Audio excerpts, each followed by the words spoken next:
আজকে আমি বানিয়ে নিলাম মুড়ি ঘন্ট। চলুন রেসিপিটি আপনাদের সাথেও শেয়ার করি।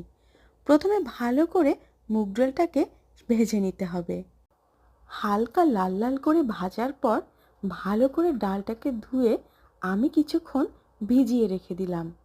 অন্যদিকে কড়াইতে তেল দিয়ে তাতে জিরা, পেঁয়াজ, শুকনো মরিচ দিয়ে ভালো করে কিছুক্ষণ ভেজে নিচ্ছি।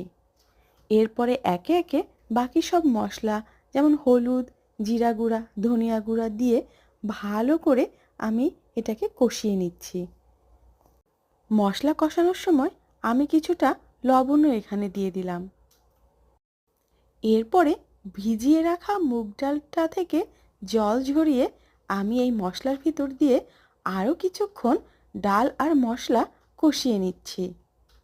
ডালটাকে কিছুক্ষণ কষিয়ে নেওয়ার পরেই আমি গরম জল দিয়ে দিলাম এবং এখন ডালটাকে আমি সিদ্ধ হতে দেব।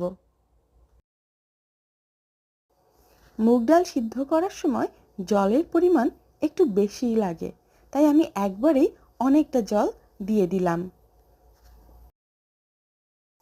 ডাল যখন বলক চলে এসেছে এ পর্যায়ে আমি রুই মাছের মাথা, যেটা কিনা আমার আগে থেকেই ভেজে রাখা ছিল, সেটা আমি ডালের ভিতর মিশিয়ে দিলাম, যাতে করে ডালের ভিতর মাছটা এখন খুব ভালো করে মিশে যায়। এখানে কিন্তু ডালটা এখনও প্রায় 20 থেকে 30% সিদ্ধ হওয়া এখনও বাকি।